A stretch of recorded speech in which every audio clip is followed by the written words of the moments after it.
கர்த்தராகிய இயேசு கிறிஸ்துவின் பரிசுத்த நாமம் மகிமைப்படுவதாக. இன்றைக்கான வேத பகுதி ரோமர் 9ஆம் அதிகாரம் வாசிக்க கேட்போம். எனக்கு மிகுந்த துக்கமும் இடைவிடாத மனவேதனையும் உண்டாயிருக்கிறது.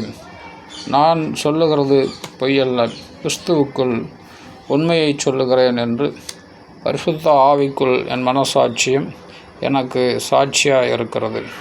மாம்சத்தின்படி என் இனத்தாராகிய என் சகோதரருக்கு பதிலாக நானே கிறிஸ்துவை விட்டு சபிக்கப்பட்டவனாக வேண்டுமென்று விரும்புவேனே. அவர்கள் இஸ்ரவேலரே, புத்திர சுவீகாரமும் மகிமையும் உடன்படிக்கைகளும் நியாயப்பிரமாணமும் தேவ ஆராதனையும் வாக்கு தத்தங்களும் அவர்களுடையவைகளே. பிதாக்கள் அவர்களுடையவர்களே, மாம்சத்தின்படி கிறிஸ்துவும் அவர்களில் பிறந்தாரே. இவர் என்றென்றைக்கும் ஸ்தோத்தரிக்கப்பட்ட சர்வத்திற்கும் மேலான தேவன். ஆமேன். தேவ வசனம் அவமாய் போயிற்றென்று சொல்லக்கூடாது. ஏனென்றால் இஸ்ரவேல் வம்சத்தார் எல்லாரும் இஸ்ரவேலர் அல்லவே.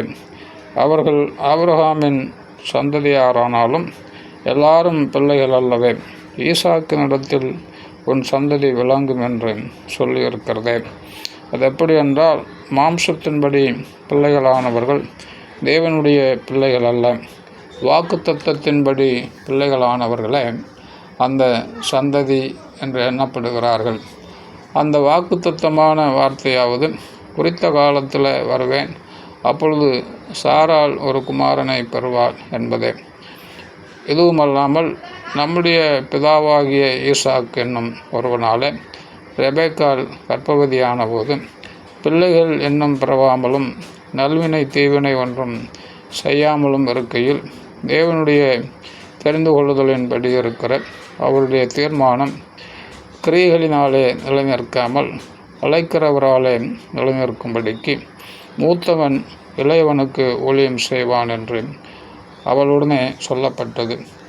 அப்படியே யாக்கோபை சிநேகித்து ஏசாவை வெறுத்தேன் என்றும் எழுதியிருக்கிறது. ஆகையால் நாம் என்ன சொல்லுவோம்? தேவனிடத்தில் அநீதி உண்டென்று சொல்லலாமா? சொல்லக்கூடாது.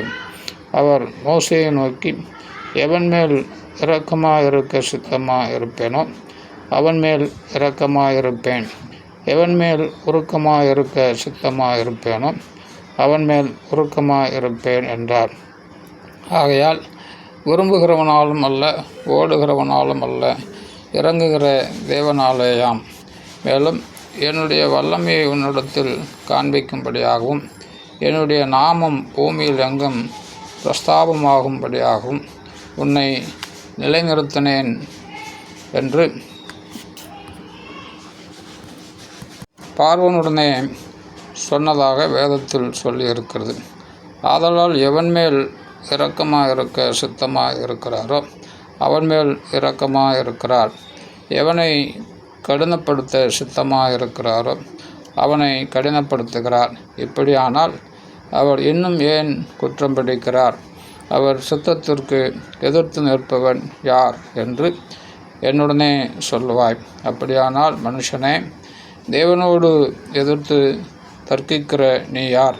உருவாக்கப்பட்ட வஸ்து உருவாக்கினவனை நோக்கி, நீ என்னை ஏன் உண்டாக்கினாய் என்று சொல்லலாமா? மிதியிட்ட ஒரே களிமண்ணினாலே குயவன் ஒரு பாத்திரத்தை கனமான காரியத்துக்கும் ஒரு பாத்திரத்தை கனவீனமான காரியத்துக்கும் பண்ணுகிறதற்கு மண்ணின் மேல் அவனுக்கு அதிகாரமில்லையோ? தேவன் தமது கோபத்தை காண்பிக்கவும் தமது வல்லமையை தெரிவிக்கவும் தாம் மகிமைக்காக எத்தனமாக்கின கிருபா பாத்திரங்கள் மேல் தம்முடைய மகிமையின் ஐஸ்வர்யத்தை தெரியப்படுத்தவும் சித்தமாய் இழிவுக்கு எத்தனமாக்கப்பட்ட கோபாக்கினை பாத்திரங்கள் மேல் மிகவும் நீடிய சாந்தத்தோடு பொறுமையாயிருந்தாரானால் உனக்கென்ன? அவர் யூதரில் இருந்து மாத்திரமல்ல, புறஜாதிகளிடமிருந்து நம்மை அழைத்திருக்கிறாரே. அந்தப்படி எனக்கு ஜனங்கள் அல்லாதவர்களை என்னுடைய ஜனங்கள் என்றும் சிநேகிக்கப்படாதிருக்கிறவளை சிநேகிக்கப்பட்டவள் என்றும் சொல்லி அழைப்பேன். நீங்கள் என்னுடைய ஜனங்கள் அல்லவென்று அவர்களுக்கு சொல்லப்பட்ட இடத்திலே அவர்கள் ஜீவனுள்ள தேவனுடைய பிள்ளைகள் எண்ணப்படுவார்கள் என்று ஓசியாவின் தீர்க்க தரிசனத்தில் சொல்லியிருக்கிறது. அல்லாமலும் இஸ்ரவேல் புத்தருடைய இலக்கம் சமுத்திரத்தின் மணலத்தனையாக இருந்தாலும் மீதியாக இருப்பவர்கள் மாத்திரம் ரட்சிக்கப்படுவார்கள் என்றும் அவர் நீதியோடு சீக்கிரமாய் தம்முடைய காரியத்தை நிறைவேற்றுவார். கர்த்தர் பூமியிலே சீக்கிரமாகவே காரியத்தை நிறைவேற்றி முடிப்பார் என்றும் ஏசாயா இஸ்ரவேலை குறித்து சொல்லுகிறான். அல்லாமலும் ஏசாயா முன்னே சொன்னபடி சேனைகளின் கர்த்தர் நமக்குள்ளே ஒரு சந்ததியை மீதியாக வைக்காதிருந்தாரானால் நாம் சோதோமை போலாகி குமோராவுக்கு ஒத்திருப்போம். இப்படி இருக்க நாம் என்ன சொல்லுவோம்?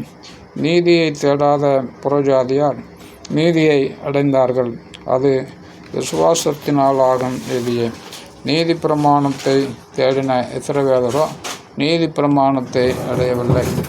என்னத்தினா என்றால் அவர்கள் விசுவாசத்தினால் அதை தேடாமல் நியாய பிரமாணத்தின் கிரியைகளினாலே தேடினபடியால் அதை அடையவில்லை. இடறுவதற்கான கல்லில் இடறினார்கள். இதோ இடறுவதற்கான கல்லையும் தவறுதற்கான கண்மலையும் சீயோனில் வைக்கிறேன். அவரிடத்தில் விசுவாசமாக இருப்பவன் எவனோ அவன் வெட்கப்படுதல் என்று எழுதியிருக்கிறபடி ஆயிற்று. ஆமென்.